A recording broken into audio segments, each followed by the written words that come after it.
नमस्कार जी, फिर से करते हैं आपका स्वागत है एक नई वीडियो में एक नए टॉपिक के साथ।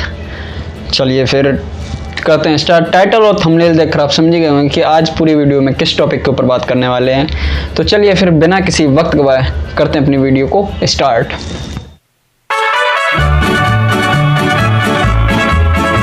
चलिए शुरू करते हैं। देखो यार, जो 2024 का जो दौर बोले तो यार, जो अभी कलयुग चल रहा है ना यार, बड़ा अजीब सा कलयुग है ये। मतलब माँ बाप सोचते हैं कि बच्चा नहीं समझ पा रहा हमको, और बच्चा सोचता है कि माँ बाप हमको नहीं समझ रहा है। अब दोनों में यार पता नहीं कौन किसको नहीं समझ रहा, लेकिन एक चीज़ बहुत कॉमन है यार कि दोनों को अपना अपना एक फ़र्ज़ है। माँ बाप का फ़र्ज़ वो अपना पूरा कर रहे हैं, और बच्चे का फ़र्ज़ वो ये बताएंगे पूरी वीडियो में कैसे पूरा कर रहा है बच्चा भी फ़र्ज़ अपना। तुम्हारे लिए मेहनत करके पैसा कमा रहे हैं, तुम्हारे लिए खाना ला रहे हैं, तुम्हारे लिए हर तुम्हारा फ्यूचर भी सोच रहे हैं। खुद अच्छा ना पहनकर, खुद अच्छा ना खाकर तुमको अच्छा पहना रहे हैं, खिला रहे हैं। खुद की खुशी को आग लगाकर तुम्हारी खुशी को एक नई रोशनी दे रहे हैं। मिलाकर बात सीधी ये है कि जो पेरेंट्स है ना, वो अपने बच्चे के लिए वेल से वेल डन, वेल सेटल, मतलब सारी चीज़ वेल ढूंढने की कोशिश करते हैं और दे भी रहे हैं। मगर वो बात अलग है कि बच्चा किसी और के पीछे बैल बना जा रहा है। अब देखो कैसे, जैसे पेरेंट्स को ये बात समझाएंगे ना, मतलब फ्यूचर को लेके या पढ़ाई को लेके, तो बच्चा ना इग्नोर कर देता। मतलब नॉर्मल है यार, इस एज में सब इग्नोर करते हैं। लेकिन पता, एक बार अगर उनका डार्कनेस, बैक डार्कनेस देखे ना, कि कितनी मेहनत कर रहे, कितना स्ट्रगल कर रहे हैं हम लोगों के लिए, कितना सब कुछ। मतलब पेरेंट्स का दर्द एक सिर्फ पेरेंट्स ही समझ सकता है। जब तुम पेरेंट्स बनोगे ना, जब तुम्हारा बच्चा ऐसा करेगा, तब तुम्हें समझ आएगा हाँ कितना मतलब हर्ट फील होता है। अब देखो कैसे, कोई बात अगर समझाएंगे तो इग्नोर कर देंगे कि मम्मी पापा आप क्या जानो, अब तो जनरेशन चेंज हो गई है, फ़ोन वाला ज़माना आ गया है, अब तो हर एक चीज़ फ़ोन से होती है, ये है वो है। मतलब पेरेंट्स के लिए टाइम नहीं है, फ्रेंड्स के लिए टाइम है, गर्लफ्रेंड के लिए टाइम है, और यूजलेस थिंग्स के लिए भी टाइम है। लेकिन दुर्भाग्य से जिस माँ का स्तन का दूध पीकर बच्चे की आँख खुली, उसके लिए टाइम नहीं। दुर्भाग्य से जिस पिता के खून पसीने की कमाई से पहला निवाला बच्चे के मुंह में गया, उसके लिए टाइम नहीं है। यही तो आज का पता नहीं, जनरेशन चेंज हो रही है कि बच्चा ही चेंज हो रहा है। मतलब माँ बाप की जगह ना, जो ये छोटा सा ये फ़ोन उसने ले ली है। माँ बाप से कोई बात शेयर नहीं करनी, कोई भी बात नहीं। कहीं लड़ाई हुई, हेलो भाई यहाँ पे ये पंगा हो गया। मतलब सब कुछ अपने पेरेंट्स से ऐसे ना होकर ऐसे होते जा रहे हैं। इतनी दूरियां, ठीक है, हद से ज़्यादा दूरियां। तो तुम किस इंसान से दूर हो रहे हो? एक दिन वो हमेशा के लिए दूर हो जाएगा। तुम्हारा वहम है ना, जितनी तुम दूरियां बना रहे हो ठीक है, लेकिन जब ऊपर वाला दूर करेगा ना, तो माँ कसम भाई रोते रह जाओगे। सच में बहुत दिक्कत होएगी कि अगर कहीं फ्रेंड सर्कल में बैठे हैं, एक बार कॉल आएगा, 2 बार कॉल आएगा, 3 बार कॉल आएगा, लेकिन तुम कंटिन्यू कट करोगे। 4 बार कॉल है, 5वीं बार तुम कॉल उठा के बोलोगे कि क्यों परेशान कर रही हो मम्मी, मैं भी बाहर हूँ, आपको बताया था आ जाऊँगा थोड़े जल्दी, लेट हो रहा हूँ, ये है वो है। क्या सोचते हो? ये बोल के अच्छा कर रहे हो? कभी मतलब सपोज किया है कि जब ये जो कॉल है वो अगर आना ही बंद हो जाए, तुम्हारे पास नंबर भी होगा, मगर जिसका नंबर होगा वो इंसान नहीं रहेगा, ठीक है? फ़ोन टूट जाए, नया आ जाएगा। फ़ोन डिस्चार्ज हो जाए, चार्ज भी हो जाएगा। लेकिन मेरे भाई, अगर ये दो अनमोल रतन अगर डिस्चार्ज हो गए ना, तो दुनिया की कोई ऐसा चार्जर नहीं, दुनिया की कोई ऐसी ताकत नहीं जो इनको दोबारा चार्ज कर सके। कोई भी ताकत नहीं, कोई भी ऐसा कोई चार्जर नहीं बना, ठीक है? तो थोड़ा सा टाइम देना इनको सीखो। इनकी मतलब बात को ना समझो, ये क्या कह रहे हैं, उनका फ़र्ज़ है तुम्हारे ऊपर हक जताना। तुमने उनको पैदा नहीं किया, उनने तुमको पैदा किया है।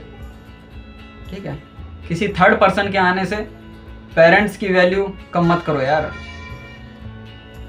पेरेंट्स को सच में बहुत हर्ट होता है, बहुत ज़्यादा। कि देखा होगा बहुत, मतलब ये तो केस है रिसेंटली, मतलब आए दिन सुनते रहते हैं कि पहले सब कुछ अच्छा चल रहा था घर में, शादी हो गई, पता चल रहा है कि जिनकी वजह से इस दुनिया में आए हैं उन्हीं को घर से बाहर निकाल रहे हैं। वो भी किसके लिए? जो थर्ड पार्टी आती है ना जो बन के, वो सिर्फ मतलब पेरेंट्स 20 साल 25 साल जो सिखाते हैं संस्कार, वो नहीं सीख पाता। कल की आई वो एक रात में पूरे संस्कार सिखा देती है और समझ भी आ जाता है तुमको। बताओ, अब इसको कलयुग कहा जाए कि ये 2024 की जनरेशन कहा जाए, मतलब वर्डिंग नहीं है। एक चीज़ दिमाग में डाल लेना, कितना भी जनरेशन चेंज ना हो जाए, पेरेंट्स ही रहेंगे। पेरेंट्स की जगह भगवान तक नहीं ले सकता है, याद रखना। अगर पेरेंट्स पर बात आए ना तो मेरे भाई सामने कोई भी हो, डरना सीखो। ठीक है, और रिस्पेक्ट, पहली रिस्पेक्ट और पहला तुम्हारा सर झुके तो सिर्फ और सिर्फ तुम्हारे पेरेंट्स के लिए। ठीक है, तुम्हारी माँ ने जितनी पीड़ा में तुमको जन्म दिया है ना, उससे ज़्यादा पीड़ा पता कब होती है? जब तुम उसको आंख दिखा देते हो, जब तुम उससे ऊंची आवाज़ में बात कर देते हो। ठीक है, जिसके कंधे पर बैठकर तुमने ये जहाँ देखना है ना, तो ये मत सोचो अगर तुम्हारा जो कंधा है उस शख्स से अगर ऊंचा हो गया तो तुम उनसे बड़े नहीं हो गए हो।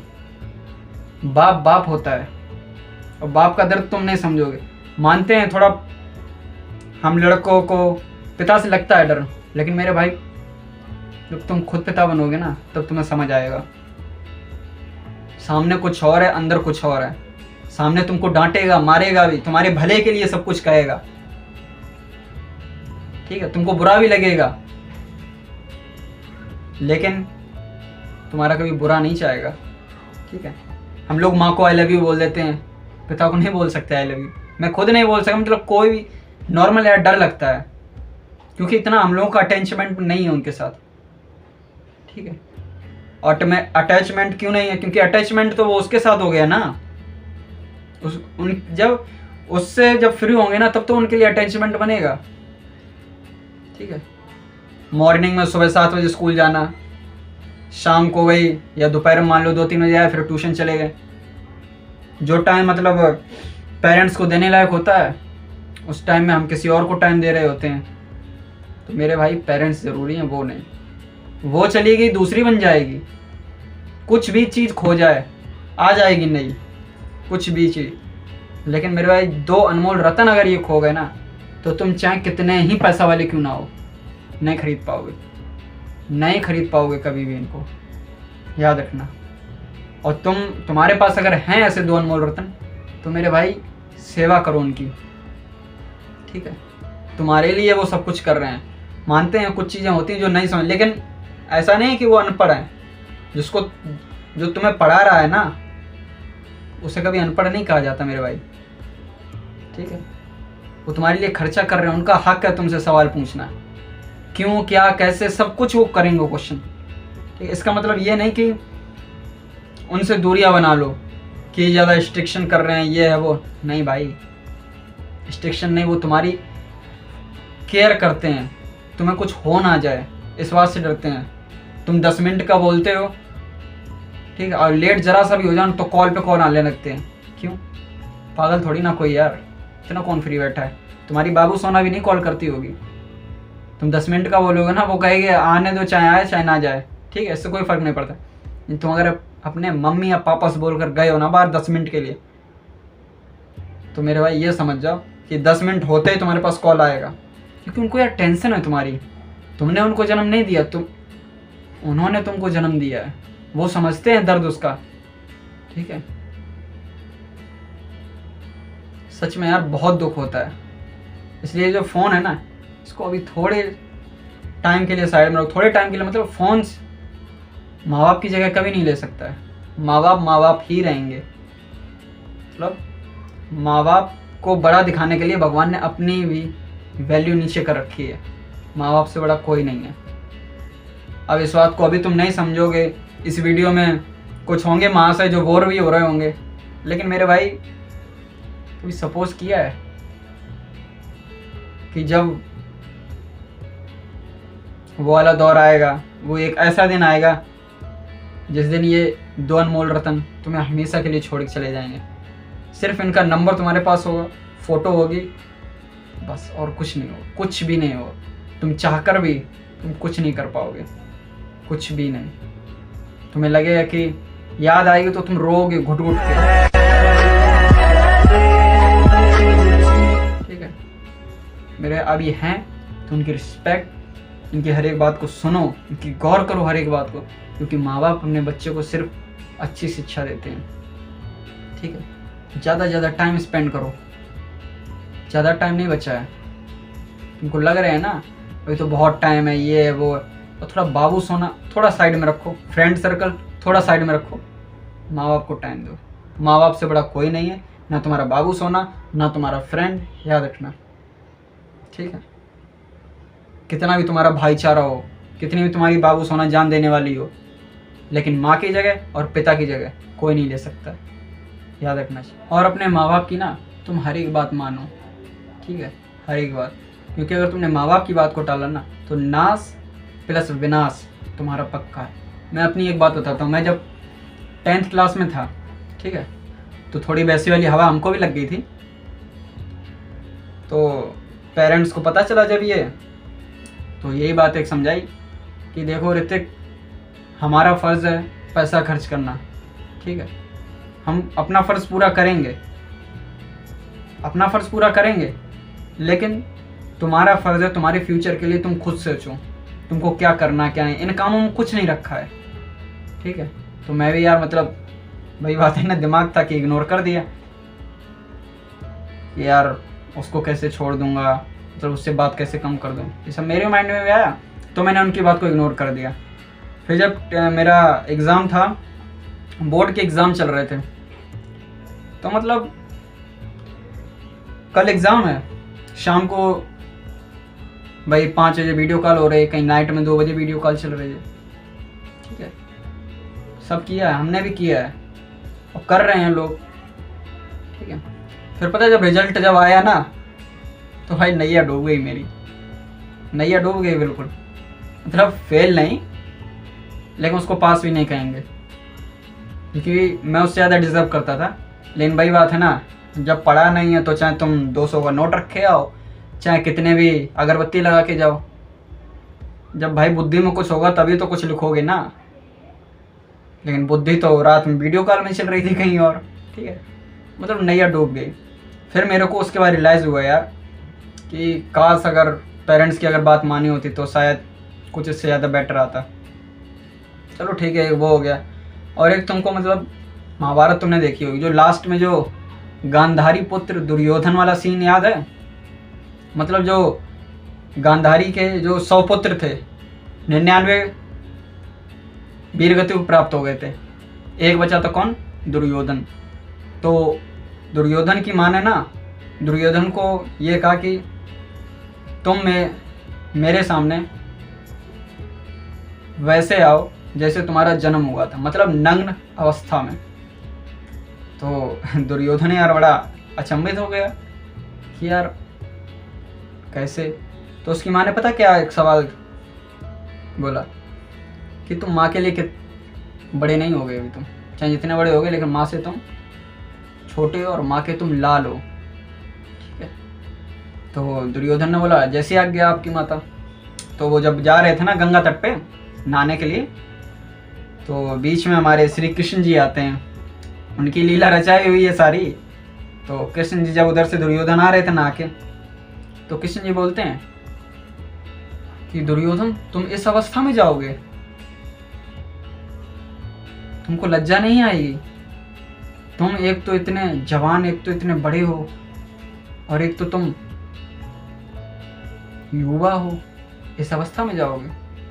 तो दुर्योधन थोड़ी आगे चल के सोचा कि ये तो बात सही। लेकिन पता कृष्ण जी की बात उन्होंने इसीलिए कही थी कि अगर गांधारी की अगर पहली नज़र उन पे पड़ जाती ना, दुर्योधन पे, नग्न अवस्था पे, तो दुर्योधन को कोई नहीं हरा पाता। जो लास्ट में वो वाला गदा युद्ध चला था ना भीम के साथ, तो ठीक है, जब वो गए तो केले के पत्ते होते ना, तो वो लपेट लिए उन्होंने, दुर्योधन ने। तो गांधारी जी ने अपनी पट्टी खोली आंखों की और पहली नज़र डाली दुर्योधन पे। तो ठीक है, तो दुर्योधन को देख के माँ बहुत क्रोधित हुई उनकी। हे दुर्योधन, तुमने ये क्या किया? तुमसे मैंने कहा था कि नग्न अवस्था में आना। तो दुर्योधन बोलते हैं कि माते, मैं अब बड़ा हो गया हूँ। तो माँ ने बोला कि तुम बड़े हो गए हो लेकिन मेरे लिए नहीं। पता है इससे क्या मतलब? पूरा पढ़ा, नज़र भी पड़ी, लेकिन सिर्फ जहाँ पे पत्ते लपेटे थे ना वो चीज़ छूट गई। तभी तो जो लास्ट में जो युद्ध हुआ था, तो देखा होगा दुर्योधन के इधर मार रहे, कहीं इधर मार रहे, मतलब हर जगह। कमर से नीचे मारना अलाउ नहीं था, लेकिन वही आता ना, पत्ता लपेट लिया तो सिर्फ जांग से और कमर के बीच का हिस्सा रह गया। और फिर दुर्योधन का नाश उसी जगह प्रहार से हुआ। जब भीम ने प्रहार किया था ना उसकी जंघा पे, तब दुर्योधन का नाश हुआ। ठीक है, तो वही बात है ना भाई कि माँ बाप की बात ना कभी टालना मत। अगर कुछ कह रहे हैं, चाहे अच्छा हो चाहे बुरा, उनकी आज्ञा को पालन करो। तुम्हारा काम है पालन करना और तुम्हें करना पड़ेगा। ठीक है, चलिए फिर अपनी बात को इसके साथ समाप्त करते हुए एक नए टॉपिक के साथ, एक नए अंदाज में फिर से एक बार आपके आगे आएंगे। ठीक है, तब तक के लिए राम राम जी।